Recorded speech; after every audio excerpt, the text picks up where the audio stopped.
ओम श्री गंगानाथाय नमः। जय श्री गुरुदेव, जय श्री दादा गुरुदेव। आप सबका बहुत बहुत स्वागत है आज के सत्संग में। मेरा नाम राज शिव है और मैं एक सिद्ध योग साधक हूँ। सिद्ध योग की साधना करता हूँ और सिद्ध योग की साधना से जो कुछ भी परिवर्तन हमारे जीवन में आते हैं उन परिवर्तनों को हम सबको बताते हैं, सारी दुनिया को बताते हैं। और जो साधना कर रहे हैं उनको साधना में थोड़ी सहायता मिले, मदद मिले कि साधना क्या है, साधना से जीवन में कैसे परिवर्तन आते हैं। तो उसलिए हम अपना जो परिवर्तन है वो सबके साथ शेयर करते हैं। आजकल हम अध्ययन कर रहे हैं श्रीमद् भागवत का और वो करेंगे। आज हम थोड़ा लेट भी हैं, थोड़ा लेट हो गए हैं। लेट इसलिए हो गए हैं कि आज हम थोड़ा सा बाहर थे, बाहर थोड़ा घूमने के लिए गए थे। आज घूमने गए थे, फिल्म वगैरह देखने गए थे। तो फिल्म देख के आए हैं। एक बहुत अच्छी फिल्म है, हमें बहुत अच्छी लगी फिल्म। और फिर थेरेपी वगैरह थी अभय की, और फिर इसलिए आने में थोड़ा देर हुई। फिर एक बच्चे के एग्ज़ाम्स चल रहे हैं, उस बच्चे को पढ़ा रहे हैं, तो उसे पढ़ाने में भी समय गया, इसीलिए बहुत देर हो गई आज। ठीक है, चलिए। तो हाँ, फिल्म जो हमने देखी, फिल्म का नाम है छावा। हाँ, छावा। ये संभाजी महाराज के ऊपर में एक फिल्म बनाई गई है। महाराज छत्रपति शिवाजी के जो बेटे संभाजी महाराज हुए, उनके जीवन के ऊपर में ये फिल्म है। और फिल्म जो है वो बहुत अच्छी है। और फिल्म का जो मुख्य कॉन्सेप्ट है जिसके ऊपर में ये पूरी फिल्म आधारित है, वो है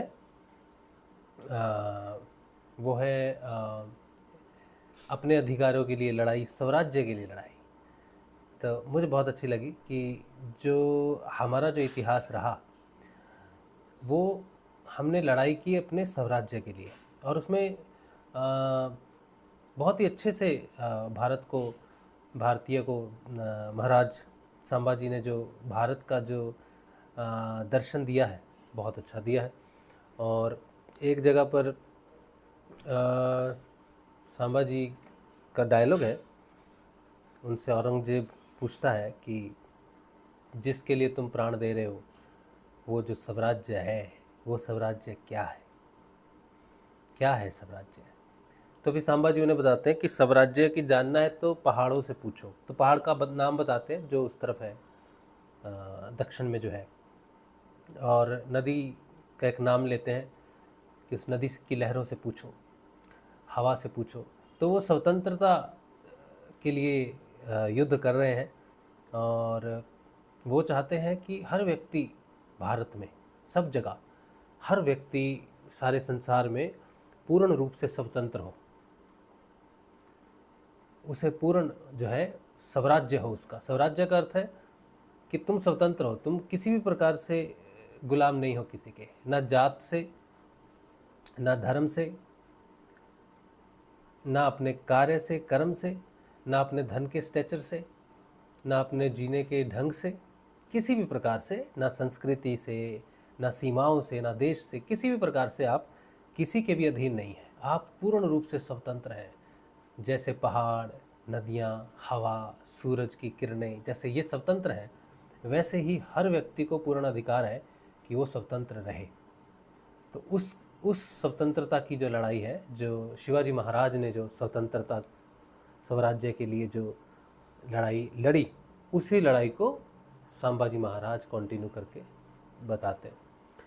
और बहुत अच्छा उन्होंने ये मैसेज दिया। और एक और जगह बहुत अच्छा लगा मुझे संभाजी का चरित्र, वो ये कि एक जगह पर औरंगजेब ने कहते हैं कि भाई आप अपना धर्म छोड़ दो, आप मुसलमान बन जाओ, इस्लाम ग्रहण करो और हम आपको माफ़ कर देंगे। तो संभाजी कहते हैं कि हम हमारी मित्रता, औरंगजेब कहता है कि हमारी मित्रता आप स्वीकार करो और हमारी मित्रता के साथ आपका जीवन बदल जाएगा और उसके साथ आप इस्लाम जो है ये कबूल कर लो। तो सांबा जी वहाँ पर भी बहुत अच्छा एक संदेश देते हैं भारतीय होने का, और भारतीयों की क्या सोच है, हिंदुओं की क्या सोच है, इस पर बहुत अच्छा संदेश देते हैं। और वो कहते हैं कि आप भी हमारी मित्रता स्वीकार करो और मेरी मित्रता से, हमारी मित्रता से भी, मराठों की मित्रता से भी आपका जीवन बदल जाएगा और इसके लिए आपको अपना धर्म भी बदलना नहीं पड़ेगा। ये बहुत अच्छा संदेश दिया एक मराठा ने, कि वो आपको बदलना नहीं चाहते, आप सिर्फ मित्रता करो, खुश रहो और जो हो आप, जैसे हो आप, जिस धर्म में हो आप, उसी धर्म में रहो। यही तो हमारा संग्राम है, यही तो हमारी लड़ाई है कि हम अपनी स्वतंत्रता के लिए, अपने स्वराज्य के लिए, प्रत्येक मनुष्य के स्वराज्य के लिए लड़ रहे हैं। तो हम अगर आपसे मित्रता करें और आपको कहें कि ये बदल लो, वो बदल लो, तो हमारे स्वराज्य का तो कोई अर्थ नहीं रह जाता। तो बहुत सुंदर वो भी मैसेज। और क्योंकि एक फ़िल्म है तो फिल्म में थोड़ा सा उस तरह से दिखाई जाती हैं चीज़ें, क्योंकि बहुत सारी चीज़ें वेरीफाई नहीं होती हैं। अगर आप फिल्म देखोगे और नॉर्मल पढ़ोगे तो बहुत सारी किताबें लिखी होती हैं, इतिहासकारों ने, अलग अलग इतिहासकार हैं, तो कहीं कहीं कुछ चीज़ें मिलती भी नहीं है। लेकिन जो भी चरित्र उन्होंने रखा वो स्वराज्य के इर्द गिर्द घूमता है।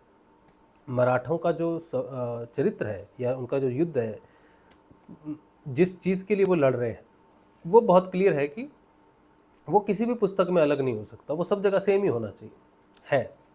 और वो है स्वराज्य, कि जो युद्ध हुआ, जो लड़ाई हुई, वो स्वराज्य के लिए हुई और यही वो स्वराज्य है जिसके लिए हम भी योग कर रहे हैं। हमारा जो युद्ध है वो आंतरिक है। जब ऋषि अरविंदो जब स्वराज्य के लिए उतरे, 1907-8 की बात है, जब उन्हें जेल हुई, तो वो एक स्वतंत्रता के लिए युद्ध कर रहे थे अंग्रेज़ों के खिलाफ। तो भगवान श्री कृष्ण ने श्री अरविंदो को ये कहा कि आप ये स्वतंत्रता की लड़ाई जो है ये आप नहीं लड़ोगे, क्योंकि स्वतंत्रता की लड़ाई के लिए, देश की स्वतंत्रता की लड़ाई के लिए मेरे पास आपसे भी अच्छे सैनिक हैं, आपसे भी अच्छे योद्धा हैं, आपसे भी अच्छे क्रांतिकारी हैं, जो अपने प्राणों का बलिदान दे सकते हैं स्वतंत्रता के लिए, अंग्रेज़ों के खिलाफ। तो आप ये कार्य मत करो, ये कार्य के लिए मैंने कुछ दूसरे लोगों को चुना है, आप अपनी जाति की स्वतंत्रता के लिए युद्ध करो। तो उन्होंने बोला कैसे, क्या करेंगे? तो उन्होंने बोला योग का आवाहन करो, मेरे योग को प्राप्त करो। तो ऋषि अरविंदो ने कहा कि हम योग में उतने इंटरेस्टेड नहीं हैं, हमको उतना योग में दिलचस्पी नहीं है। वैसे उन्होंने योग की थोड़ी शिक्षा ली हुई थी पहले, लेकिन फिर उनको ये था कि वो योग में, कहते कि मुझे अपने लिए योग से मोक्ष की जो प्राप्ति होती है, तो मुझे मोक्ष की अभिलाषा नहीं है, तो मैं योग करना नहीं चाहता। तो श्री कृष्ण ने कहा कि ये योग जो है ये तुम्हारी मानव जाति के लिए है, तुम मानव जाति की स्वतंत्रता के लिए योग करो, क्योंकि जो तुम्हारी परतंत्रता है, जो असली परतंत्रता है, वो अंग्रेज़ नहीं है, अंग्रेज़ों ने तुम्हें गुलाम नहीं किया हुआ है, वो तो बाहरी परतंत्रता है और उससे मैं तुम्हें आज़ाद करवा दूंगा, भारत को मैं आज़ाद करवा दूंगा। वो कोई बड़ी चुनौती नहीं है मेरे लिए। लेकिन जिस कार्य के लिए मैं बहुत समय से लगा हुआ हूँ, वो कार्य है तुम्हारी मनुष्य जाति की स्वतंत्रता।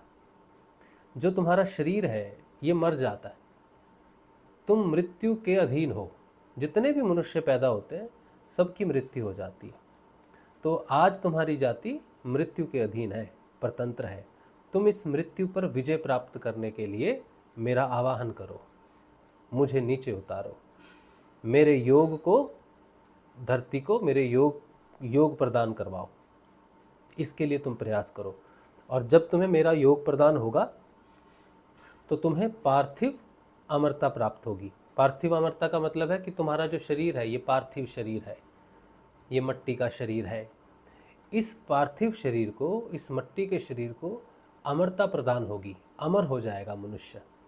आज जो मनुष्य बीमारियों से मर जाता है, बूढ़ा होकर मर जाता है, जो भोजन खा रहा है, भोजन पर उसका जीवन आधारित है, तो तुम इस पार्थिव शरीर को, इस अपने शरीर को, जो हार्ड मांस का शरीर है, रक्त हार्ड मांस का जो शरीर है, इस शरीर को विजय प्राप्त करो, अमर करो, अमरता प्रदान करो इसको। तो तुम मेरा योग करो, मुझे नीचे उतारो। तो साधारण मनुष्य जो है वो डायरेक्ट मेरे योग को, सीधे रूप से मेरे योग को प्राप्त नहीं हो सकता है, उसमें कुछ परिवर्तन करने होंगे। उसमें जो परिवर्तन करने होंगे, उन परिवर्तनों के लिए मुझे नीचे आना पड़ेगा एक स्वरूप में।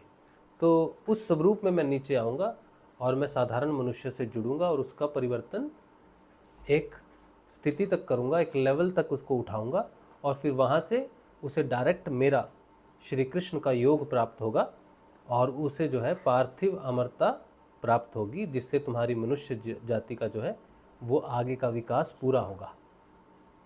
और मनुष्य जाति का जो आगे का विकास है वो उसका पूर्ण विकास है। उसके बाद वो किसी भी बीमारी के अधीन नहीं है, वो स्वतंत्र है अपने शरीर की गुलामी से। तो जो युद्ध हुआ, जो कृष्ण भगवान ने जो आदेश दिया ऋषि अरविंदो को, वो स्वराज्य का दिया। तो ऋषि अरविंदो आध्यात्मिक क्रांतिकारी हैं, जिन्होंने मनुष्य जाति को उसके अगले विकास के लिए भगवान श्री कृष्ण के योग को सिद्ध किया। श्री अरविंदो पहले मनुष्य हैं इस धरती के ऊपर में जिन्होंने उस अमरता को प्राप्त किया, जिस अमरता को आने वाले सारे मनुष्य प्राप्त करेंगे। ऋषि अरविंदो पहले हैं। जो परिवर्तन ऋषि अरविंदो में आया वही सारे मनुष्यों में आना है।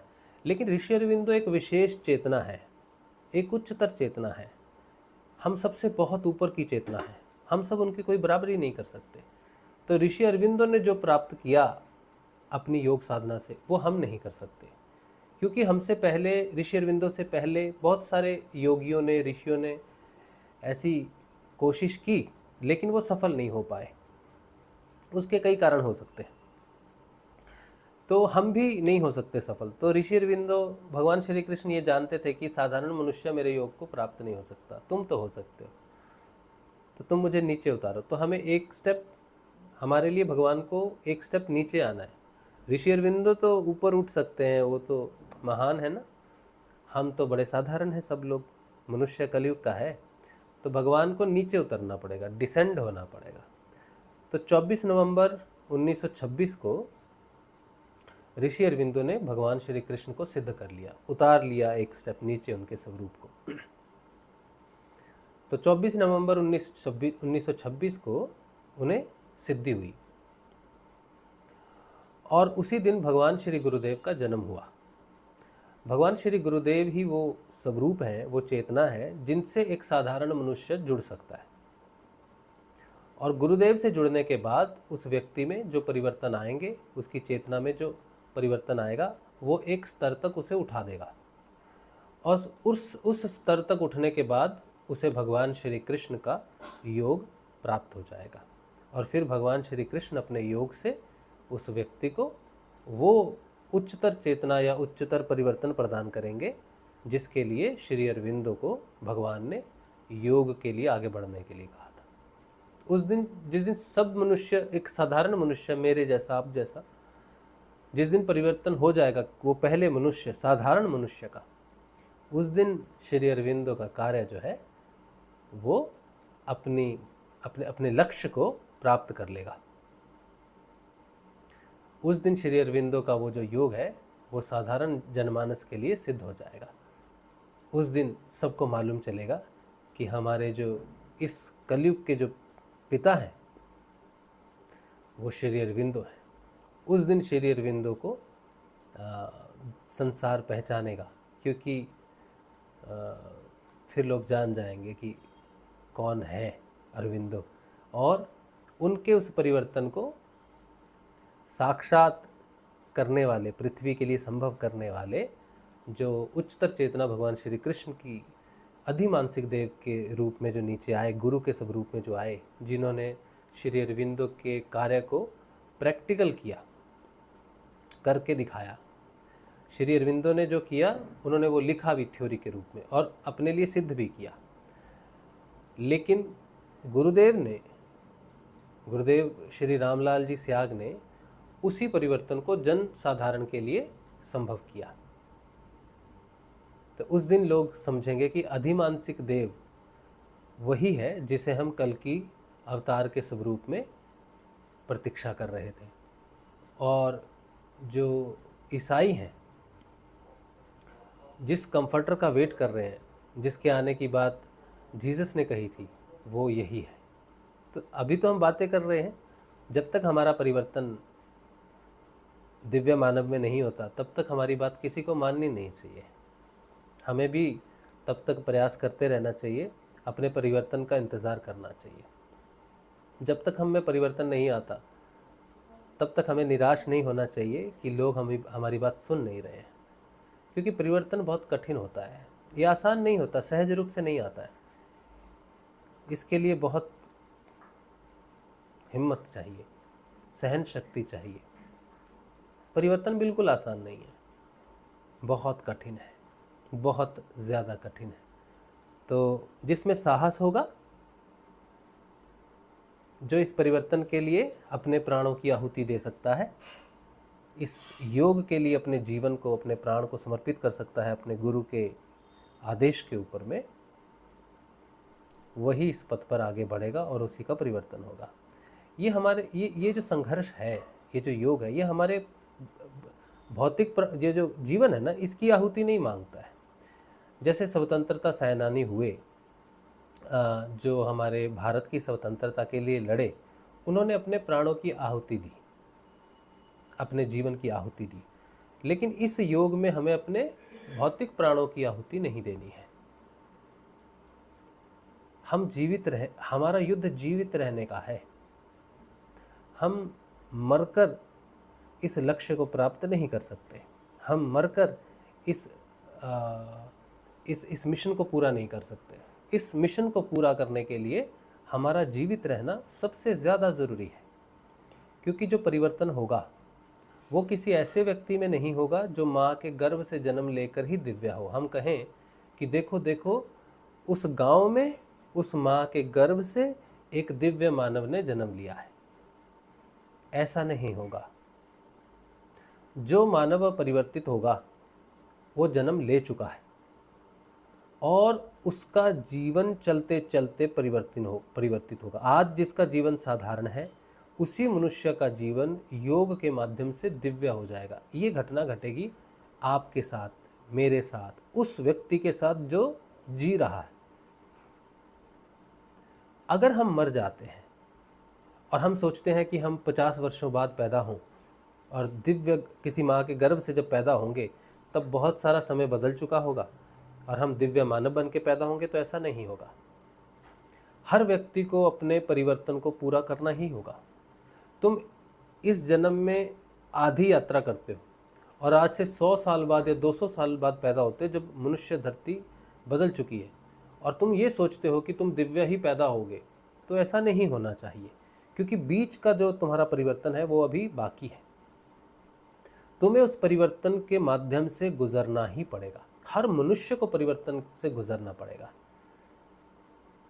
इसीलिए हम इससे बच नहीं सकते। इस परिवर्तन से बचना संभव नहीं है, इस परिवर्तन से ही गुजरना पड़ेगा। इसलिए अगर तुम्हें कोई अनुभूति होती है सिद्ध योग में या योग में कोई अनुभूति होती है, तो उस अनुभूतियों पर निर्भर मत करो, उन अनुभव उन ध्यान में घटने वाली घटनाओं पर निर्भर मत करो, बल्कि तुम्हें तुम्हारे परिवर्तन से सिद्ध करना होगा कि तुम योग में हो। और कैसे सिद्ध करोगे? तुम्हारे जीवन में घटने वाली घटनाएं, और वो घटनाएं तुम्हें अस्थिर करेंगी, हिलाएंगी, डराएंगी, मोह में डुबोएंगी, और भी बहुत तरह से तुमको परखेंगी कि तुम क्या तैयार हो या नहीं हो। तुम जितने स्थिर रहोगे अपनी जीवन की समस्याओं में, उतना ही तीव्र तुम्हारा परिवर्तन होगा, क्योंकि समय तुम्हारे साथ है, भगवान तुम्हारे साथ है, भगवान की इच्छा तुम्हारे साथ है। ये बहुत अनुकूल समय है उस व्यक्ति के लिए जो सहनशील है और जो दृढ़ है अपने लक्ष्य के लिए, साहस है जिसमें बदलाव के लिए। तो ये परिवर्तन है जो हमारे जीवन में भी चल रहा है। तो ये परिवर्तन आज से नहीं हुआ, ये परिवर्तन बहुत समय से चल रहा है। स्वतंत्रता का जो संग्राम है ये बहुत समय से चल रहा है। भगवान ने धीरे धीरे हमें तैयार किया है। हम लड़ते आए हैं, पहले हमने लड़ाइयाँ लड़ी होंगी, नहीं तो हमें सिर्फ योग की प्राप्ति कैसे होती। ये फाइनल है, ये फाइनल चक्र है, चक्रव्यूह का अंतिम फेरा है योग। इससे पहले हम रणभूमि में लड़ चुके। मैं आपको एक बात बताता हूँ। मैं जब कॉलेज में था, कॉलेज के सेकंड ईयर में या थर्ड ईयर में शायद उस समय में था, मुझे बचपन से एक अनुभूति होती थी हमेशा कि एक अंतिम राउंड है जो जीवन में चल रहा है।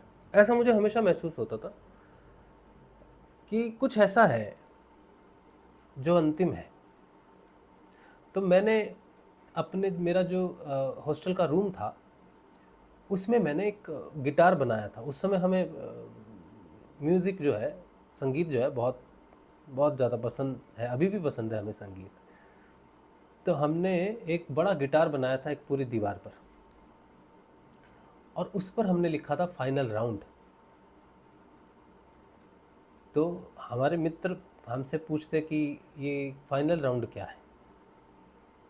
तो मैंने कहा मुझे मालूम नहीं है ये, लेकिन जो भी है इसका संबंध हमारे जीवन से है। कोई कंपटीशन नहीं चल रहा है, कुछ ऐसा नहीं है। बस मैंने कहा मेरा जीवन में ये फाइनल राउंड है और ये मुझे जीतना है, और ये मैं जीतूंगा भी, चाहे हम जीवन में हर क्षेत्र में फेल हो जाए। लेकिन एक ऐसा कुछ है मेरे जीवन में जो चल रहा है, जो बहुत बड़े स्तर पर चल रहा है, उसमें मैं ज़रूर जीत जाऊंगा और ज़रूर निकल जाऊंगा। ये बात मेरे कॉलेज टाइम की है।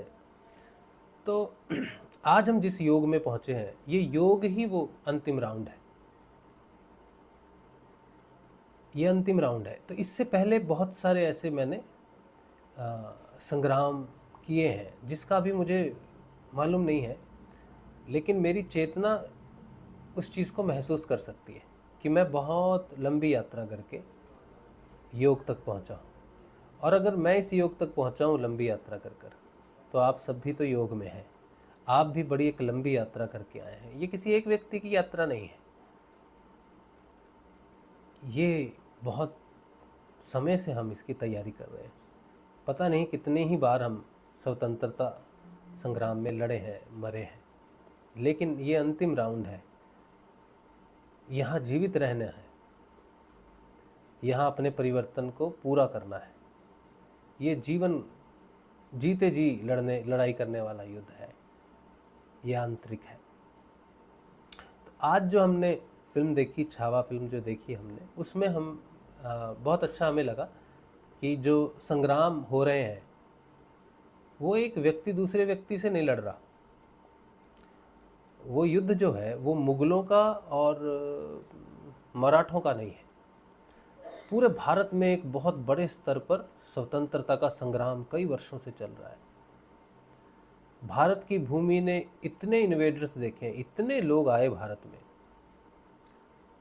और सब ने सोचा कि भारत हमारा है, ये हमारा है। लेकिन भारत कभी किसी का नहीं हुआ, क्योंकि भारत किसी एक का हो ही नहीं सकता। भारत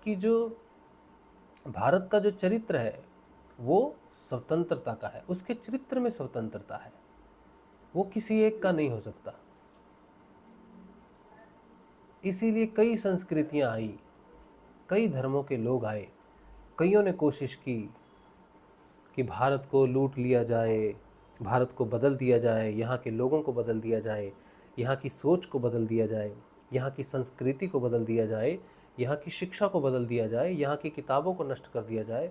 पूरी तरह से ध्वंस कर दिया जाए और नए सिरे से भारत को तैयार किया जाए। लेकिन भारत ने अपनी जड़ें कभी नहीं खोई।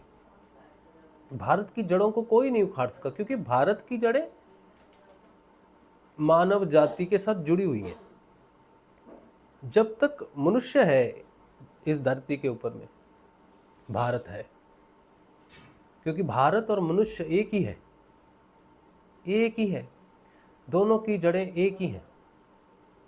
जैसे मनुष्य की सब चीज़ें मिटा दी जाए तब भी आत्मा उसके हृदय में ही वास करेगी, उसको नहीं मिटाया जा सकता, और वो आत्मा जागृत होने का कोई ना कोई रास्ता ढूंढ ही लेगी। इसी तरह से भारत की मूल संस्कृति है सनातन, शाश्वत, स्थिरता, स्वतंत्रता, स्वराज्य। ये जड़ें हैं भारत की, और वही जड़ें मनुष्य की हैं, स्वतंत्रता, स्वराज्य, सनातनता, सदैव, स्थिरता, दोनों एक ही है। तो कृष्ण भगवान ने कहा था श्री अरविंदो से, मैं तुम्हारी जाति को उठा रहा हूं, और तुम्हारी जाति का उठने का मतलब है भारत का उठना। भगवान श्री कृष्ण ने यही बात कही थी, बिल्कुल सेम बात कही थी, कि अगर भारत उठ रहा है तो मनुष्य जाति भी उठ रही है, और मनुष्य जाति उठ रही है तो भारत भी उठ रहा है। तो ये कैसे संभव हुआ? क्योंकि दोनों को मिटाया नहीं जा सकता है, कोई कुछ भी कर ले। तो ये युद्ध बहुत लंबे समय से लड़ रहे हैं हम, बहुत लंबे समय से लड़ रहे हैं।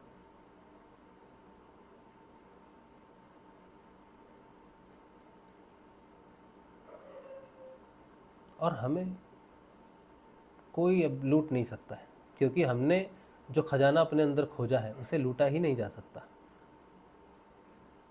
कोई आक्रमण करके हमारी स्वतंत्रता हमसे नहीं छीन सकता। अब जो हमने प्राप्त किया है इसे छीन नहीं सकता कोई। आंतरिक स्वराज्य, स्वतंत्रता, सनातनता, स्थिरता अब हमने खोज ली है योग के माध्यम से।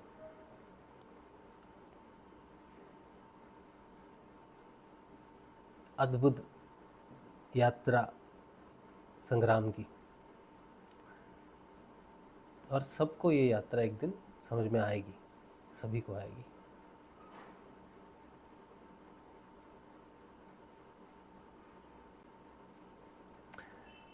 ठीक है, चलिए अब जो है श्रीमद् भागवत का हम अध्ययन करेंगे। और अगर आपको मौका मिले तो आप ये जो फिल्म है छावा, इसे आप ज़रूर देखें और उस स्वतंत्रता के संग्राम को महसूस करें कि जो इस धरती पर हमेशा लड़ा गया है, भारत की भूमि पर। अन्य भूमि पर भी युद्ध हुए हैं स्वतंत्रता के लिए, भारत पर ज़्यादा हुए हैं, क्योंकि भारत पर बार बार आक्रमण हुए।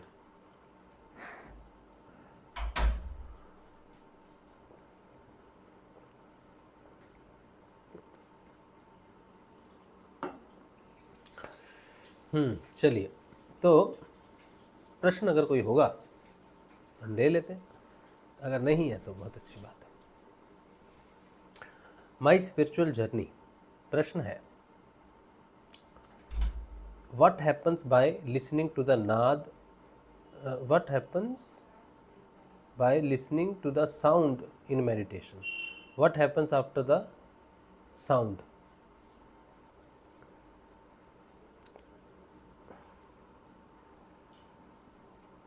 ध्यान में नाद को सुनने से स्थिरता आती है। जैसे कोई खिलाड़ी है, ठीक है, वो दौड़ने का प्रयास करता है कि वो रेस में दौड़े, सबसे आगे निकले, लेकिन फिर वो देखता है कि मैं साधारण दौड़ में मेरी जो स्पीड है या मेरा कैलिबर है ये इतना है, इससे ज़्यादा बढ़ नहीं रहा, मुझे अपना कैलिबर और ज़्यादा बढ़ाना है। तो वो क्या करेगा? तो वो क्या करता है, अपनी कमर में एक रस्सी बांध लेता है और उस रस्सी के साथ पीछे पत्थर बांध लेता है या कोई ऐसा चीज़ बांध लेता है जो भारी हो, जो उसे चलने में थोड़ा मुश्किल हो। अब वो उस पत्थर को खींचता है या पत्थर को लेके दौड़ता है, इससे उसका स्टेमिना, उससे उसकी भागने की शक्ति बढ़ती है, उसके मसल्स की स्ट्रेंथ बढ़ती है। फिर वो अपने पैरों में भी थोड़ा भारी कुछ बांध लेता है ताकि उसे पैर उठाने में भी दिक्कत हो। वो ऐसा इसलिए करता है, वो अपने रास्ते को कठिन इसलिए करता है कि वो कठिन प्रयास करे, अभ्यास करे, और जब वो दौड़ेगा रेस में तब उसको पैर में भी कुछ नहीं बंधा होगा, पीठ में भी कुछ बंधा नहीं होगा, तो वो बहुत रफ्तार से भाग सकता है। इस तरह से वो अपनी रफ्तार को बढ़ाते हैं। ये एक अभ्यास है। इसी तरह से ध्यान का मतलब होता है एकाग्रता, एकाग्र होना। तो साधारण रूप से जब हम एकाग्रता करते हैं तो थोड़ी देर के लिए एकाग्र हो जाते हैं, लेकिन जो साउंड हम ध्यान में सुनते हैं, किसी को अगर अनहद नाद सुनाई देता है, नाद किसी को सुनाई देता है, वो नाद बहुत वैसे ही काम करता है जैसे कि हमने अपनी कमर में कोई भारी पत्थर बांध रखे हो, पैरों में कोई भारी पत्थर बांध रखे हो और हमें चलने में बड़ी दिक्कत हो रही हो। इसी तरह से जब नाद को कोई साधक सुनता है तो उसे एकाग्र करने में बहुत मुश्किल होती है। नाद हमें एकाग्र होने नहीं देता है, क्योंकि एकाग्रता का मतलब है किसी एक पॉइंट पर ठहरना। लेकिन जब हम नाद को सुनते हैं तो वो हमारे सिर में घूमता रहता है, एक जगह रुकता नहीं है। तो आप कहाँ एकाग्र करोगे? आप उस साउंड को सुनोगे तो वो इधर से उधर से इधर से उधर भागता रहता है, एक जगह पर स्थिर नहीं होता है। समझे आप? तो नाद क्या करता है? नाद को सुनने से क्या होता है? एकाग्रता बढ़ती है।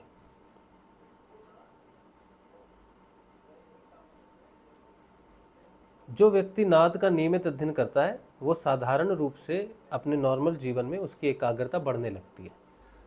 अगर कोई स्टूडेंट है, पढ़ाई लिखाई करता है, उसका मन नहीं लगता है, पढ़ते पढ़ते उसको विचार आ जाते हैं, नींद आ जाती है, उबासी आ जाती है, तो जब वो साधना करेगा और साधना में जब उसको नाद आ जाएगा, तब जब वो बच्चा नाद को ध्यान में सुनना शुरू करेगा तब उसकी एकाग्रता बढ़नी शुरू हो जाएगी।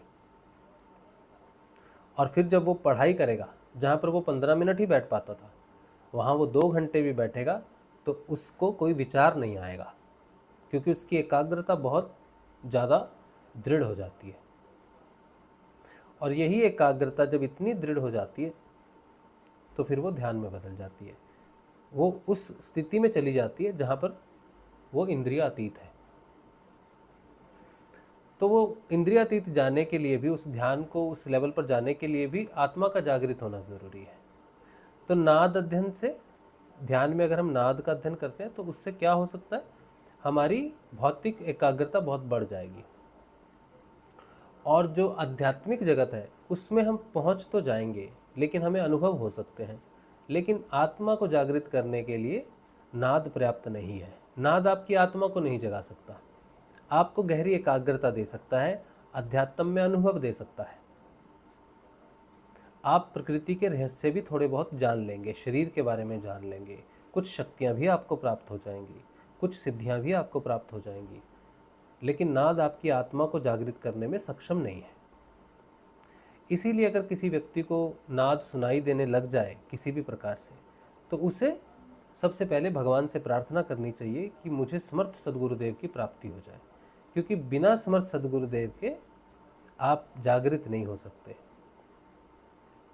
और अगर आपके पास समर्थ सद्गुरुदेव हो और आपके पास नाद भी हो, तो आप समर्थ सद्गुरुदेव को प्रार्थना करके, नमस्कार करके, उनका ध्यान करते हुए नाद को सुने, तो नाद आपको चेतना की उन गहराइयों में ले जाएगा जहाँ सिर्फ आत्म चेतना ही प्रवेश कर सकती है। तो जागृत व्यक्ति के लिए नाद एक ऐसा साधन है जो एकाग्रता को बहुत जल्दी से दृढ़ता दे देता है। ठीक है? तो नाद का पूरा लाभ उठाने के लिए गुरु का होना ज़रूरी है, नहीं तो नाद से जो बेनिफिट आपको होंगे वो भौतिक होंगे, और जब तक आपका जीवन है तभी तक आपको वो लाभ होगा। आपके जीवन के साथ ही वो सारे लाभ खत्म हो जाएंगे। नाद योग की सारी साधना जो है वो जीवन पर्यंत रहेगी। लेकिन अगर आपके पास समर्थ सद्गुरुदेव हैं और आप आत्म रूप से चेतन हैं, तो आप नाद साधना से ध्यान में प्रवेश करने को, आप नाद को प्रयोग में ला सकते हैं। और एक बार अगर आप इंद्रियातीत हो गए तो फिर आपको नाद की भी ज़रूरत नहीं पड़ती है, क्योंकि फिर आपका जो ध्यान केंद्रित करने का, एकाग्रता का जो बल है वो इतना डेवलप हो जाता है कि फिर आपको नाद के सहारे एकाग्र होने की भी ज़रूरत नहीं पड़ती। फिर नाद आपके लिए छोटी सीढ़ी हो जाता है, नीचे रह जाता है। अब आपका कद इतना बड़ा हो गया है कि आपको नाद जैसी सीढ़ी की ज़रूरत नहीं पड़ती। आप डायरेक्ट वहाँ पहुँच सकते हैं, उस स्तर पर पहुँच सकते हैं जिसे ध्यान कहते हैं। ठीक है।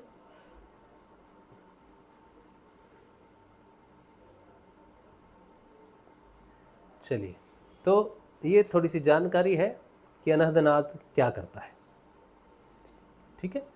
अच्छा, अब हम श्रीमद् भागवत का अध्ययन करेंगे और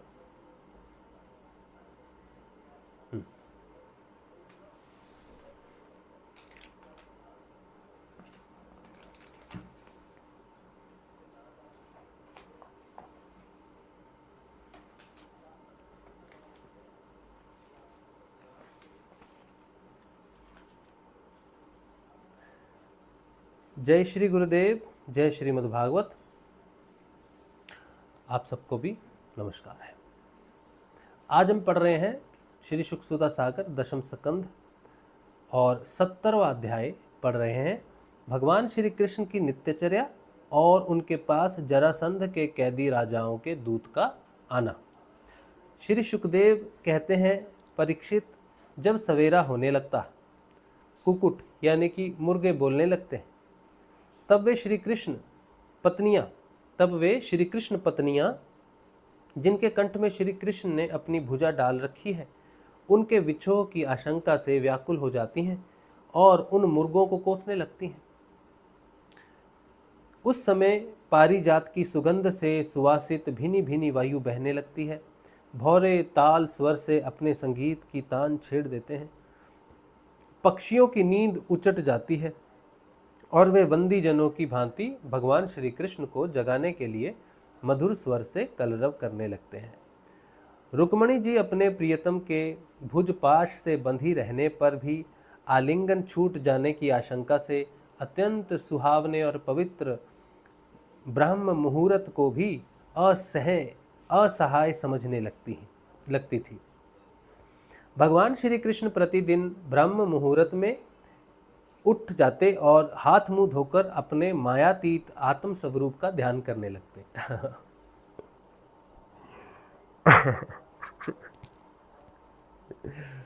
भगवान का ये जो बात है ना, बड़ी सुंदर है, बड़ी सुंदर है, बड़ी अद्भुत है, बड़ी रहस्यपूर्ण है कि भगवान अपना ही ध्यान कर रहे हैं। एक बार किसी ने मुझसे पूछा कि सब कहते हैं दादा गुरुदेव जो है वो शिव का अवतार है, शिव ही है, और गुरुदेव जो है वो कृष्ण का अवतार है, कृष्ण है। लेकिन दादा गुरुदेव जो शिव का अवतार है वो शिव की ही पूजा करते हैं। वो अगर खुद शिव हैं तो शिव की ही पूजा क्यों करते हैं? और भगवान गुरुदेव भी कहते हैं कि कृष्ण ही सबसे बड़ी शक्ति है, और ये भी कहते हैं कि मैं कृष्ण उपासक हूँ और मैं कृष्ण का मंत्र देता हूँ। तो भगवान गुरुदेव जब स्वयं कृष्ण है, कृष्ण स्वरूप है, तो कृष्ण की ही उपासना क्यों करते हैं? कोई अपनी ही उपासना कैसे करेगा अगर वो स्वयं वो है? तो तब मैंने उनसे कहा था कि हमारा जो सिद्धांत है ना वो अद्वैतवाद का है, यानी कि दो नहीं है, एक ही है। तो दादा गुरुदेव अगर शिव होके शिव की ही उपासना करते हैं तो वो अद्वैतवाद को सिद्ध करते हैं कि मैं ही हूँ, मेरे सिवा दूसरा नहीं है कोई। मेरा ये वो स्वरूप है जो माया जनित है, और शिव मेरा वो स्वरूप है जो माया अतीत है, माया से परे है। और गुरुदेव भी जब कृष्ण उपासक मानते हैं अपने आप को, कृष्ण की ही चेतना मानते हैं अपने आप को, तो वो भी अद्वैतवाद को ही सिद्ध करते हैं कि एक ही है, दो नहीं है कि मैं दूसरे की किसी की तपस्या करूं। मैं ही हूं, मैं इस स्वरूप में हूं माया के अंदर, उस स्वरूप में हूं माया के बाहर। और उस बात को आज शायद 3 साल हो गए, और आज 3 साल बाद श्रीमद् भागवत में वो बात लिखी हुई है। क्या लिखा हुआ है श्रीमद् भागवत में? कहते हैं, भगवान श्री कृष्ण प्रतिदिन ब्रह्म मुहूर्त में ही उठ जाते और हाथ मुंह धोकर अपने मायातीत आत्म स्वरूप का ध्यान करने लगते। है ना। भगवान श्री कृष्ण है और ध्यान भी श्री कृष्ण का ही कर रहे हैं। क्यों? क्योंकि एक माया में है, एक मायातीत है। तो हम सब जब ध्यान करते हैं ना गुरुदेव जी का, तो हम गुरुदेव जी का ध्यान इसलिए करते हैं कि गुरुदेव जो है वो मायातीत है। इसीलिए गुरु को शिष्य की आत्मा कहा जाता है। जब हम अपने गुरु का ध्यान करते हैं, वो कोई मनुष्य का ध्यान नहीं है, बल्कि वो हमारी आत्मा का ध्यान है। लेकिन अज्ञानता इतनी ज़्यादा है कि ये जो रहस्य है ये सभी नहीं जान पाते, और हमेशा इस बात में भ्रम रहता है उनको कि हम किसी व्यक्ति का ध्यान कर रहे हैं। और अपने गुरु के ऊपर में जब शंका रहती है तो ध्यान सफल नहीं होता है। चाहे हम कितने ही वर्ष प्रयास करते रहें, जब तक मन में शंका है तब तक कार्य सिद्धि नहीं होती। श्री रामकृष्ण परमहंस ने एक जगह कहा था, जो साधक, जो शिष्य अपने गुरु को साधारण मनुष्य समझता है उसका कभी कल्याण नहीं होता। हाँ ठीक है, चलो। तो भगवान श्री कृष्ण प्रतिदिन ब्रह्म मुहूर्त में ही उठ जाते और हाथ मुंह धोकर अपने मायातीत आत्म स्वरूप का ध्यान करने लगते। उस समय उनका रोम रोम आनंद से खिल उठता था। परीक्षित, भगवान का वह आत्म स्वरूप सजातिया, विजातिया और स्वगत भेद से रहित एक अखंड है, एक अखंड है, क्योंकि उसमें किसी प्रकार की उपाधि या उपाधि के कारण होने वाला अन्य वस्तु का अस्तित्व नहीं है। और यही कारण है कि वह अविनाशी सत्य है। जैसे चंद्रमा, सूर्य आदि नेत्र इंद्रियों के द्वारा और नेत्र इंद्रियां चंद्र, सूर्य आदि के द्वारा प्रकाशित होती हैं, वैसे वह आत्म स्वरूप दूसरे के द्वारा प्रकाशित नहीं, स्वयं प्रकाश है। इसका कारण यह है कि अपने स्वरूप में ही सदा सर्वदा और काल की सीमा के परे भी एक रस स्थित रहने के कारण अविद्या उसका स्पर्श भी नहीं कर सकती। इसी से प्रकाश्य प्रकाशक भाव उसमें नहीं है। क्या बात है, इसी कारण उसमें प्रकाश्य और प्रकाशक भाव नहीं है। जगत की उत्पत्ति, स्थिति और नाश की कारणभूता ब्रह्म शक्ति, विष्णु शक्ति और रुद्र शक्तियों के द्वारा केवल इस बात का अनुमान हो सकता है कि वह स्वरूप एक रस सत्ता रूप और आनंद स्वरूप है। उसी को समझने के लिए ब्रह्म नाम से कहा जाता है। भगवान श्री कृष्ण अपने उसी आत्म स्वरूप का प्रतिदिन ध्यान करते। इसके बाद वे विधि पूर्वक निर्मल और पवित्र जल में स्नान करते, फिर शुद्ध धोती पहनकर, दुपट्टा ओढ़कर यथाविधि नित्य कर्म, संध्या वंदन आदि करते। इसके बाद हवन करते और मौन होकर गायत्री का जप करते। एक बार एक गुरु भाई ने हमसे पूछा था कि गुरु भाई, आप साधना करते हो और आपका ध्यान लग रहा है, आप साधना में आगे बढ़ रहे हैं, लेकिन हम आगे नहीं बढ़ पा रहे, शायद हमसे कोई भूल हो रही हो, तो आप अपनी दिनचर्या जो है, नित्यचर्या जो है, वो आप हमें बताइए। तब मैंने उन्हें कहा था कि ज़रूरी नहीं है मेरी नित्यचर्या को जानना। ठीक है, मेरी नित्यचर्या को अगर आप कॉपी करोगे ना तो वैसा कर नहीं पाओगे, क्योंकि हमारे जीवन के इवेंट्स जो हैं या हमारा जीवन जिस शक्ति से चल रहा है उस शक्ति से जीवन अभी आपका नहीं चल रहा है। अभी आप कार्य कर रहे हो, कहीं नौकरी करते हो और बाहर से जो भी जीविका आप कमाते हो उस पर आपका जीवन निर्भर करता है। लेकिन हमारा जीवन जो है अब भौतिकता पे हम नहीं है, या हम कोई ऐसा भौतिक कार्य नहीं कर रहे हैं जहाँ से हमें धन कमाने का कोई सहयोग हो। हमारा जीवन एक ऐसी शक्ति से चल रहा है जो सारे कार्य हमारे अपने आप हो रहे हैं। तो हम सुबह उठकर कितने बजे सुबह उठते हैं या सुबह क्या करते हैं क्या नहीं, वो आप नहीं कर सकते। हमारी दिनचर्या को फॉलो करना सही बात नहीं होगी, क्योंकि हम आदर्श नहीं हैं, हम आपके लिए आदर्श नहीं।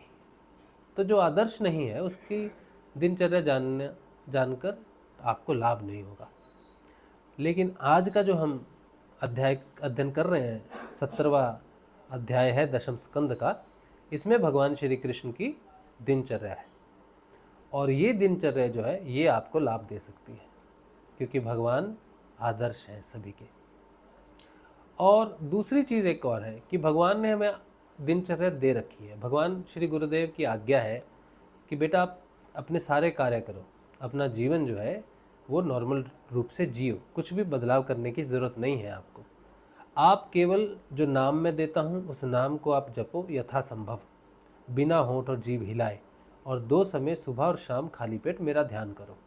और उस ध्यान के समय आप ये मांग कर बैठो, मुझसे प्रार्थना कर कर बैठो कि हे गुरुदेव 15 मिनट के लिए मेरा ध्यान केंद्रित करो, और उस 15 मिनट में भी नाम जपते रहो।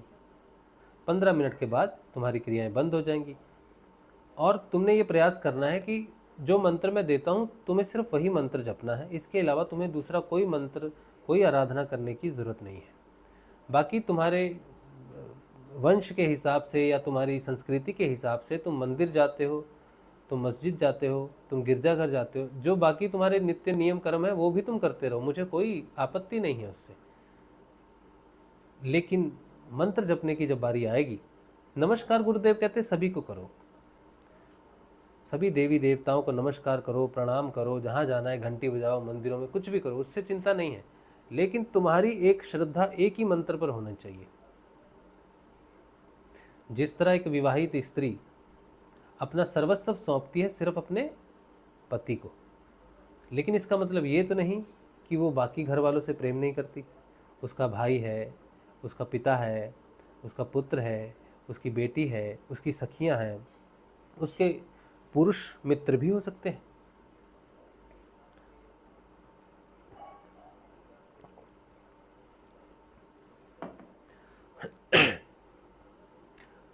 लेकिन पति का स्थान पति का ही होता है, उसे मालूम है। तो इसी तरह से गुरु के प्रति भी साधक का समर्पण होना चाहिए। बाकी देवी देवताओं के प्रति हम नमस्कार करें। समझे? तो गुरु भगवान का जो दिया हुआ नित्यचर्या है हमारे लिए, वो यही कि हम अपने जीवन में जैसे रह रहे हैं, जो कर रहे हैं करते रहें, बस नाम जप करें, 2 समय ध्यान करें। और भगवान श्री कृष्ण का भी देखिए वैसा ही नियम है कि वो सुबह उठ के स्वयं का ध्यान कर रहे हैं, और बाकी जो भी उनका है। लेकिन हम तो भगवान श्री कृष्ण को भी अभी फॉलो नहीं कर सकते, क्योंकि उनका नित्य नियम जैसा है उनके अनुरूप है। लेकिन हमें गुरु भगवान की आज्ञा है कि तुमने ये करना है, नाम जप करना है, ध्यान करना है, बाकी जो करते हो करते रहो। ठीक है जी, चलिए, बहुत अच्छी बात है। ये मुझे एक बात याद आई, तो मैंने कहा कि भगवान श्री कृष्ण को आप फॉलो करो, लेकिन नहीं, ज़रूरत नहीं है उसकी भी। गुरुदेव ने हमें नियम, नित्य नियम दिया हुआ है, तो ये वाला भगवान का नियम भी आपको फॉलो करने की ज़रूरत नहीं कि भगवान ब्रह्म मुहूर्त में उठ रहे हैं, ध्यान कर रहे हैं, फिर गायत्री का जप कर रहे हैं, ये आपको करने की ज़रूरत नहीं है। ये बस समझ लो कि हाँ, भगवान भी एक नियम में जब संसार में है तो एक नियम को फॉलो करते थे, और आप भी उस नियम को फॉलो करो जो गुरुदेव ने दिया है आपको। बाकी किसी व्यक्ति विशेष को नियम को फॉलो नहीं करना है, जैसे गुरु भाई ने मुझसे पूछा था, वैसे नहीं आपने किसी को फॉलो करना है। अच्छा, फिर क्या करते हैं? इसके बाद हवन करते और मौन होकर गायत्री का जप करते। क्यों ना हो, वे सत्पुरुषों के पात्र आदर्श जो हैं। इसके बाद सूर्योदय होने के समय सूर्य स्थान करते और अपने कला स्वरूप देवता, ऋषि और पितरों का तर्पण करते। फिर कुल के बड़े बूढ़ों और ब्राह्मणों की विधि पूर्वक पूजा करते। इसके बाद परम मनस्वी श्री कृष्ण दूधार पहले ब्याही हुई बछड़ों वाली सीधी शांत गौओं का दान करते। उस समय उन्हें सुंदर वस्त्र और मोतियों की माला पहना दी जाती, सींग में सोना और खुरों में चांदी मढ़ दी जाती। वे ब्राह्मणों को वस्त्राभूषणों से सुसज्जित करके रेशमी वस्त्र, मृगचरम और तिल के साथ प्रतिदिन 13,084 गौओं इस प्रकार दान करते। 13,084 गौएं इस प्रकार दान करते।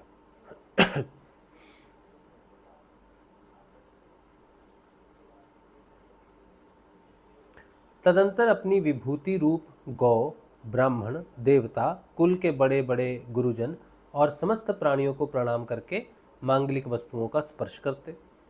परीक्षित, यद्यपि भगवान के शरीर का सहज सौंदर्य ही मनुष्य लोक का अलंकार है, फिर भी वे अपने पीताम्बर आदि दिव्य वस्त्र, कौस्तुभ आदि आभूषण पुष्पों के हार और चंदन आदि दिव्य अंगराग से अपने को आभूषित करते।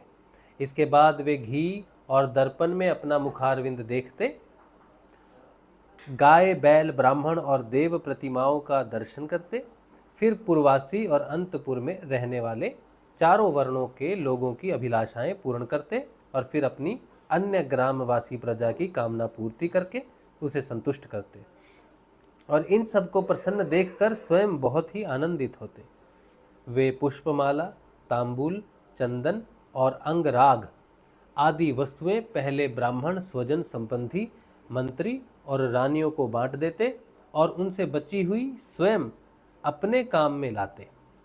भगवान यह सब करते होते तब तक दारुक नाम का सारथी सुग्रीव आदि घोड़ों से जुता हुआ अत्यंत अद्भुत रथ ले आता और प्रणाम करके भगवान के सामने खड़ा हो जाता।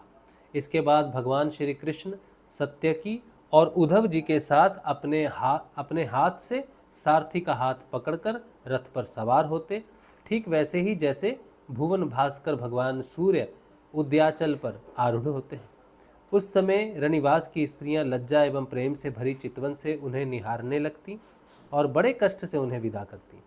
भगवान मुस्कुराकर उनके चित्त को चुराते हुए महल से निकलते। परीक्षित, तदंतर भगवान श्री कृष्ण समस्त यदुवंशियों के साथ सुधर्मा नाम की सभा में प्रवेश करते। उस सभा की ऐसी महिमा है कि जो लोग उस सभा में जा बैठते उन्हें भूख, प्यास, शोक, मोह और जरा मृत्यु ये 6 उर्मियाँ नहीं सताती। इस प्रकार भगवान श्री कृष्ण सब रानियों से अलग अलग विदा होकर एक ही रूप में सुधर्मा सभा में प्रवेश करते और वहां जाकर श्रेष्ठ सिंहासन पर विराज जाते। उनकी अंग कांति से दिशाएं प्रकाशित होती रहती। उस समय यदुवंशी वीरों के बीच में यदुवंश शिरोमणि भगवान श्री कृष्ण की ऐसी शोभा होती जैसे आकाश में तारों से घिरे हुए चंद्रदेव शोभ्यमान होते हैं।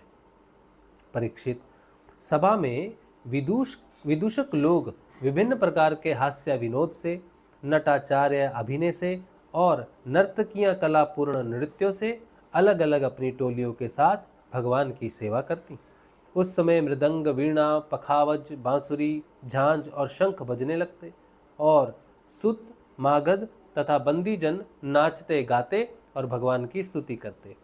कोई कोई व्याख्या कुशल ब्राह्मण वहां बैठकर वेद मंत्रों की व्याख्या करते और कोई पूर्वकालीन पवित्र कीर्ति नरपतियों के चरित्र कहकर सुनाते। एक दिन की बात है, द्वारकापुरी में राजसभा के द्वार पर एक नया मनुष्य आया। द्वारपालों ने भगवान को उसके आने की सूचना देकर उसे सभा भवन में उपस्थित किया। उस मनुष्य ने परमेश्वर भगवान श्री कृष्ण को हाथ जोड़कर नमस्कार किया और उन राजाओं को जिन्होंने जरासंध के दिग्विजय के समय उसके सामने सिर नहीं झुकाया था और बलपूर्वक कैद कर लिए गए थे, जिनकी संख्या 20,000 थी, जरासंध के बंदी बनाने का दुख श्री कृष्ण के सामने निवेदन किया। सच्चिदानंद स्वरूप श्री कृष्ण, आप मन और वाणी के अगोचर हैं। जो आपकी शरण में आता है उसके सारे भय आप नष्ट कर देते हैं। प्रभु, हमारी भेद बुद्धि मिट्टी नहीं है। एक मिनट। प्रभु, हमारी भेद बुद्धि मिट्टी नहीं है। हम जन्म मृत्यु रूप संसार के चक्कर से भयभीत होकर आपकी शरण में आए हैं। भगवान, अधिकांश जीव ऐसे सकाम और निषिद्ध कर्मों में फंसे हुए हैं कि वे आपके बतलाए हुए अपने परम कल्याणकारी कर्म आपकी उपासना से विमुख हो गए हैं और अपने जीवन एवं जीवन संबंधी आशा अभिलाषाओं में भ्रम भटक रहे हैं। परंतु आप बड़े बलवान हैं। आप काल रूप से सदा सर्वदा सावधान रहकर उनकी आशालता का तुरंत समूल उच्छेद कर डालते हैं। हम आपके उस काल रूप को नमस्कार करते हैं। आप स्वयं जगदीश्वर हैं और आपने जगत में अपने ज्ञान, बल आदि कलाओं के साथ इसलिए अवतार ग्रहण किया है कि संतों की रक्षा करें और दुष्टों को दंड दें। ऐसी अवस्था में प्रभु, जरासंध आदि कोई दूसरे राजा आपकी इच्छा और आज्ञा के विपरीत हमें कैसे कष्ट दे रहे हैं, यह बात हमारी समझ में नहीं आती है। यदि यह कहा जाए कि जरासंध हमें कष्ट नहीं देता, उसके रूप में उसे निमित्त बनाकर हमारे अशुभ कर्म ही हमें दुख पहुंचा रहे हैं, तो यह भी ठीक नहीं। क्योंकि जब हम लोग आपके अपने हैं, तब हमारे दुष्कर्म हमें फल देने में कैसे समर्थ हो सकते हैं। इसलिए आप कृपा करके अवश्य ही हमें इस कलेश से मुक्त कीजिए। बहुत सुंदर प्रश्न है, बहुत अच्छी बात उन्होंने कही है। अभी भगवान क्या बोलते हैं सुने। अच्छा, अभी वो बोल रहे हैं, फिर आगे वो कहते हैं, प्रभु हम जानते हैं कि राजा पने का सुख प्रारब्ध के अधीन एवं विषय साध्य है, और सच कहें तो स्वपन सुख के समान अत्यंत तुच्छ और असत है। साथ ही उस सुख को भोगने वाला यह शरीर भी एक प्रकार से मुर्दा ही है, और इसके पीछे सदा सर्वदा सैकड़ों प्रकार के भय लगे रहते हैं। परंतु हम तो इसी के द्वारा जगत के अनेकों भार ढो रहे हैं, और यही कारण है कि हमने अंतकरण के निष्काम भाव और निस्संकल्प स्थिति से प्राप्त होने वाले आत्म सुख का परित्याग कर दिया है। आत्म सुख का परित्याग कर दिया है। सचमुच हम अत्यंत अज्ञानी हैं और आपकी माया के फंदे में फंसकर कलेश पर कलेश भोगते जा रहे हैं। बहुत अच्छा उन्होंने विवरण दिया है अपनी स्थिति का, कि हम तो साधारण मनुष्य हैं, हमें तो आत्म सुख का कोई ज्ञान नहीं है। हम तो हैं, राजा हैं हम लोग, लेकिन राजा सुख भी तो क्षणिक ही होता है। लेकिन फिर भी हम बुद्धिहीन व्यक्ति हैं, हम सब भूल चुके हैं, हम आपकी माया में फंसे हुए हैं, हमें निकालो। कहने का मतलब यही है उनका। फिर आगे क्या कहते हैं, भगवन आपके चरण कमल शरणागत पुरुषों के समस्त शोक और मोहों को नष्ट करने वाले हैं। इसलिए आप ही जरासंध रूप कर्मों के बंधन से हमें छुड़ाइए। प्रभु यह अकेला ही 10,000 हाथियों की शक्ति रखता है, और हम लोगों को उसी प्रकार बंदी बनाए हुए है जैसे सिंह भेड़ों को घेर रखे। चक्रपाणे आपने 18 बार जरासंध से युद्ध किया और 17 बार उसका मान मर्दन करके उसे छोड़ दिया, परंतु एक बार उसने आपको जीत लिया। हम जानते हैं कि आपकी शक्ति, आपका बल पौरुष अनंत है, फिर भी मनुष्यों का सा आचरण करते हुए आपने हारने का अभिनय किया, परंतु इसी से उसका घमंड बढ़ गया है। हे अजित, अब वह यह जानकर हम लोगों को और भी सताता है कि हम आपके भक्त हैं, आपकी प्रजा हैं। अब आपकी जैसी इच्छा हो वैसा कीजिए। दूत ने कहा, भगवन जरासंध के बंधी नरपतियों ने इस प्रकार आपसे प्रार्थना की है। मतलब वो प्रार्थना लेके आए हैं, वो जो दूत है ना, वो बता रहे राजाओं की बात। तो उन्होंने आके ऐसा प्रार्थना की भगवान से कि ऐसा वो लोग बोल रहे हैं जो बंदी हैं, वो तो नहीं आ सकते प्रार्थना करने के लिए, लेकिन मैं आया हूँ उनकी तरफ से आपको प्रार्थना करने के लिए, जो बंदी हैं 20,000 हैं वो। फिर कहते हैं, वे आपके चरण कमलों की शरण में हैं और आपका दर्शन चाहते हैं। आप कृपा करके उन दीनों का कल्याण कीजिए। श्री सुखदेव जी कहते हैं, परीक्षित, राजाओं का दूत इस प्रकार कह ही रहा था कि परम तेजस्वी देवऋषि नारद जी वहां पर आ गए। उनकी सुनहरी जटाएं चमक रही थी। उन्हें देखकर ऐसा मालूम हो रहा था मानो साक्षात भगवान सूर्य ही उदय हो गए हों। ब्रह्मा आदि समस्त लोकपालों के एकमात्र स्वामी भगवान श्री कृष्ण उन्हें देखते ही सभासदों और सेवकों के साथ हर्षित होकर उठ खड़े हुए और सिर झुकाकर उनकी वंदना करने लगे। जब देवऋषि नारद आसन स्वीकार करके बैठ गए, तब भगवान ने उनकी विधि पूर्वक पूजा की और अपनी श्रद्धा से उनको संतुष्ट करते हुए वे मधुर वाणी से बोले, देवऋषि, इस समय तीनों लोकों में कुशल मंगल तो है ना? आप तीनों लोकों में विचरण करते रहते हैं। इसमें हमें यह बात बड़ी लाभ है कि घर बैठे ही सबका समाचार आपके माध्यम से हमें मिल जाता है। ईश्वर के द्वारा रचे हुए तीनों लोकों में ऐसी कोई बात नहीं है जिसे आप नहीं जानते। अतः हम आपसे यह जानना चाहते हैं कि युधिष्ठिर आदि पांडव इस समय क्या करना चाहते हैं। देवऋषि नारद ने कहा, सर्वव्यापक अनंत आप विश्व के निर्माता हैं और इतने बड़े मायावी हैं कि बड़े बड़े मायावी ब्रह्मा जी आदि भी आपकी माया का पार नहीं पा सकते। प्रभु, आप सबके घट घट में अपनी अचिंत्य शक्ति से व्याप्त रहते हैं, ठीक वैसे ही जैसे अग्नि लकड़ियों में अपने को छिपाए रखता है। लोगों की दृष्टि सत्व आदि गुणों पर ही अटक जाती है, इससे आपको वे नहीं देख पाते। मैंने एक बार नहीं अनेकों बार आपकी माया देखी है, इसलिए आप जो ये अनजान बनकर पांडवों का समाचार पूछते हैं, इससे मुझे कोई कौतूहल नहीं हो रहा है। भगवान, आप अपनी माया से ही इस जगत की रचना और संहार करते हैं, और आपकी माया के कारण ही यह असत्य होने पर भी सत्य के समान प्रतीत होता है। आप कब क्या करना चाहते हैं, यह बात भली भांति कौन समझ सकता है। आपका स्वरूप सर्वथा अचिंतनीय है। मैं तो केवल बार बार आपको नमस्कार करता हूँ। शरीर और इससे संबंध रखने वाली वासनाओं में फंसकर जीव जन्म मृत्यु के चक्कर में भटकता रहता है तथा यह नहीं जानता कि मैं इस शरीर से कैसे मुक्त हो सकता हूँ। वास्तव में उसी के हित के लिए आप नाना प्रकार के लीला अवतार ग्रहण करके अपने पवित्र यश का दीपक जला देते हैं, जिसके सहारे वह इस अनर्थकारी शरीर से मुक्त हो सके। इसलिए मैं आपकी शरण में हूँ। प्रभु, आप स्वयं परब्रह्म हैं, तथापि मनुष्यों की सी लीला का नाट्य करते हुए मुझसे पूछ रहे हैं। इसलिए आपके फुफेरे भाई और प्रेमी भक्त राजा युधिष्ठिर क्या करना चाहते हैं, यह बात मैं आपको सुनाता हूँ। इसमें संदेह नहीं कि ब्रह्मलोक में किसी को जो भोग प्राप्त हो सकता है, वह राजा युधिष्ठिर को यही प्राप्त है। उन्हें किसी वस्तु की कामना नहीं है, फिर भी वे श्रेष्ठ यज्ञ राजसूय के द्वारा आपकी प्राप्ति के लिए आपकी आराधना करना चाहते हैं। आप कृपा करके उनकी इस अभिलाषा का अनुमोदन कीजिए। भगवान, उस श्रेष्ठ यज्ञ में आपका दर्शन करने के लिए बड़े बड़े देवता और यशस्वी नरपतिगण एकत्र होंगे। प्रभु, आप स्वयं विज्ञानानंद घन ब्रह्म हैं। आपके श्रवण कीर्तन और ध्यान करने मात्र से अंतयज भी पवित्र हो जाते हैं। फिर जो आपका दर्शन और स्पर्श प्राप्त करते हैं, उनके संबंध में तो कहना ही क्या है।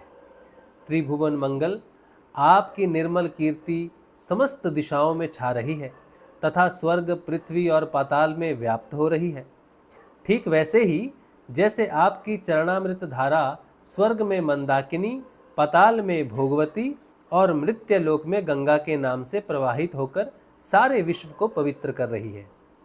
श्री सुखदेव जी कहते हैं, परीक्षित, सभा में जितने यदुवंशी बैठे थे, वे सब इस बात के लिए अत्यंत उत्सुक हो रहे थे कि पहले जरासंध पर चढ़ाई करके उसे जीत लिया जाए। अतः उन्हें नारद जी की बात पसंद नहीं आई। तब ब्रह्मा आदि के शासक भगवान श्री कृष्ण ने तनिक मुस्कुराकर बड़ी मीठी वाणी से उद्धव जी से कहा। भगवान श्री कृष्ण ने कहा, उद्धव, तुम मेरे हितैषी सुहृद हो, शुभ सम्मति देने वाले और कार्य के तत्व को भली भांति समझने वाले हो, इसलिए हम तुम्हें अपना उत्तम नेत्र मानते हैं। अब तुम ही बताओ कि इस विषय में हमें क्या करना चाहिए। तुम्हारी बात पर हमारी श्रद्धा है, इसलिए हम तुम्हारी सलाह के अनुसार ही करेंगे। तब उद्धव जी ने देखा कि भगवान श्री कृष्ण सर्वज्ञ होने पर भी अनजान की तरह सलाह पूछ रहे हैं। तब वे उनकी आज्ञा शिरोधार्य करके बोले। अब वो क्या बोले, ये हम कल पढ़ेंगे, क्योंकि यहाँ पर 17वां अध्याय समाप्त होता है और 71वां अध्याय श्री कृष्ण भगवान का इंद्रप्रस्थ पधारना, ये हम कल पढ़ेंगे। ठीक है, चलिए।